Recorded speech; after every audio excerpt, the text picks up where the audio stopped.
Canon might be about to step into the Sony FX ring, if we can believe the latest leaks. Allegedly, Canon's working on a compact cinema camera, but is this first model basically a video-centric version of the R7 Mark II? And I'll answer whether this is the R7 IIc or a new lane entirely. Hi, I'm Simon, your friendly photographic correspondent that scans all the news and rumor sites so that you don't have to, saving you more time for all those important things in life, like arguing with strangers in the comment section. If this video helps you stay a step ahead, please subscribe. It costs you nothing, helps a lot, and gives you more time in the comment section. It looks like Canon is finally going to go head-to-head against Sony's cinema line of FX cameras with a Cinema EOS series of their own. Sony has been the dominant player in the segment of compact and affordable cinema cameras. So what is Canon working on? Is it a compact version of Sony's full-frame FX3 or a compact version of their APS-C FX30? We believe that Canon will announce an APS-C version of the new Cinema EOS segment first.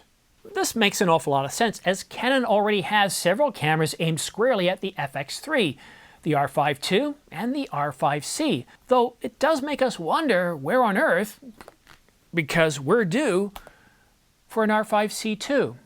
Strange.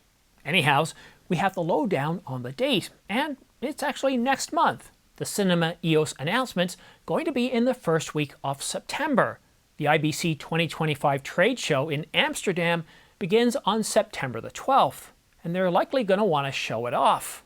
So APS-C first to square off against the FX30, and then maybe a little later on a full frame to square off against the FX2, the FX3, or the FX3A. All Canon has to do here is to come out with an R5C, and that segment is locked down and covered.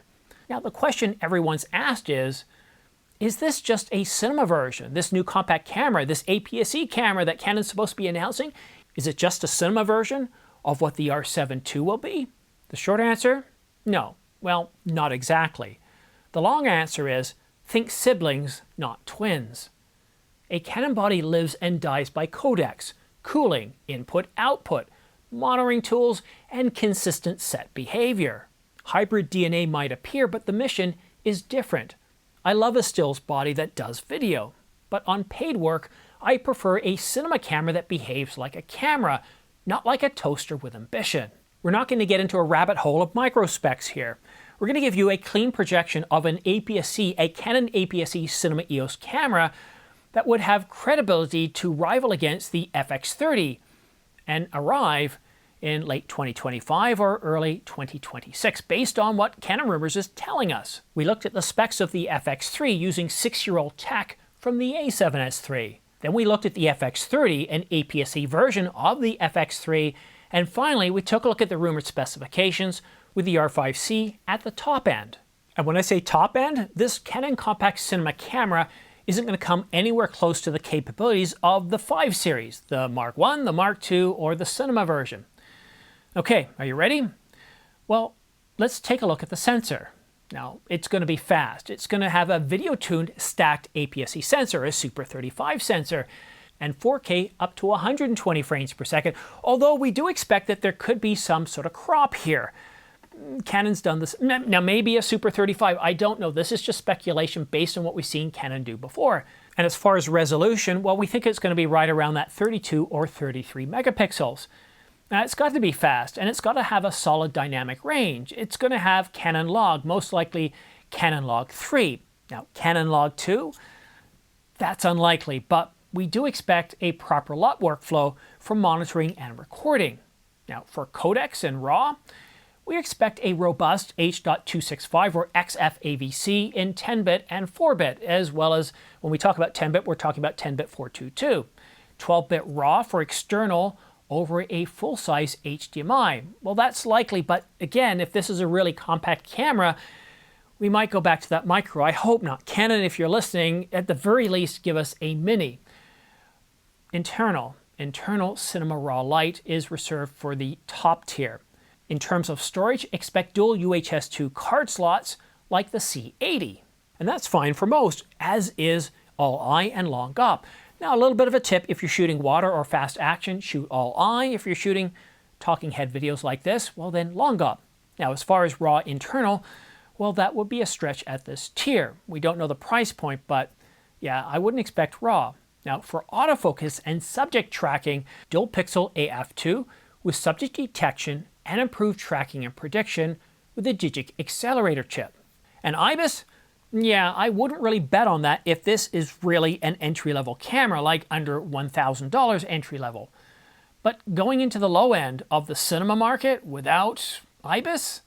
Well, surely camera conspiracies claiming Canon is once again bringing the cripple hammer. No, look, I know cinema, generally we don't need IBIS, but at those high-end businesses, you've got a crew where you have one person pulling focus and you've got all sorts of rigs. For an entry-level camera, you need to have some sort of solid stabilization. I don't care if it's digital or whether it's mechanical. It needs to be decent and not crap. Now, in terms of I/O and monitoring, well, a full-size HDMI is, I think, essential. But as I said just a little while ago, I'd settle for a mini. But that micro, I mean, this is for the entry level. Can you imagine how many people are going to snap off that micro? And even when it's plugged in properly, it still has a bit of wiggle room. There's a lot of these cameras that go into the shop because of, well, busted cables in the camera. And it can also damage the camera itself. So micro, please, Canon, I don't care if it's entry level. Just because it's entry doesn't mean it's crap, right? Canon will give us a headphone and mic jack, a USB-C power delivery port, waveforms, zebras, false colors, and use user LUTs. Now, optional tiltable EVF is an accessory, but how compact will the camera be? An R50V-like compact camera, or a C70-like compact camera? I'm suggesting a smaller version of the C70. Not something as small as the R50V. It'll be a cage-friendly camera with active or passive cooling and better endurance than the other hybrids. That gets the technical specs out of the way, but the smart money doesn't care about the what, but instead the why and the result. Why is Canon coming up with this compact cinema camera? Is it because they feel they can kick Sony's ass? But where might Canon beat the FX30? They can't just match spec by spec and be a minor refresh. Skin tones, readout speed, autofocus stickiness. And if Canon really wanted to surpass Sony, they deliver C-Log 2 with proper monitoring tools. Canon Log 2 offers 16 stops of dynamic range, pulling more detail out of the shadows. But if Canon insists on SD only and skips internal RAW, this won't convince Sony customers who get CF Express Type A cards. Some will grumble. I'm done with SD cards.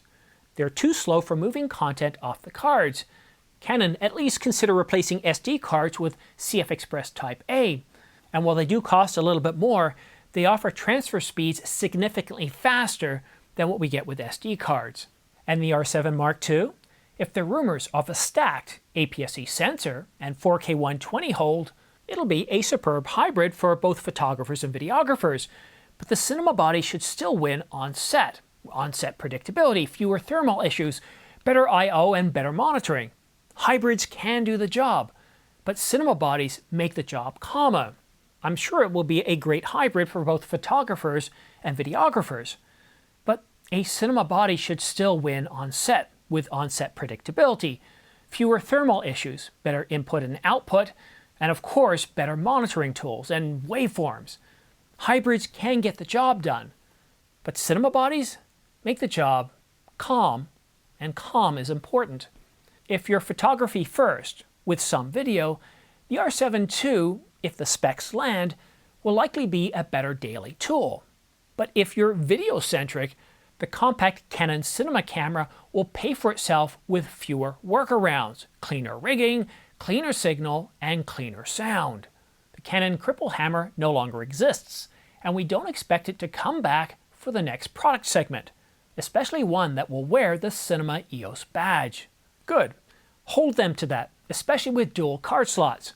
If Canon can do that with a $650 camera, it'll be exciting to see what they can do with a $2,000 to $2,500 camera built from the ground up with a focus on cinema quality video. Well, it looks like it's Canon's move. I guess we'll see them at IBC. And if you want to stay up to date and follow all the latest specs as they firm up, go ahead and tap that subscribe button. And I'll keep doing all the reading while you keep doing all the shooting. Thank you so much for tuning in. And if you're looking at purchasing any camera gear from Adorama, B&H, Walmart, or Amazon.com, please consider using my affiliate links down below these guys right here, because it really does help support this channel. This channel is viewer supported.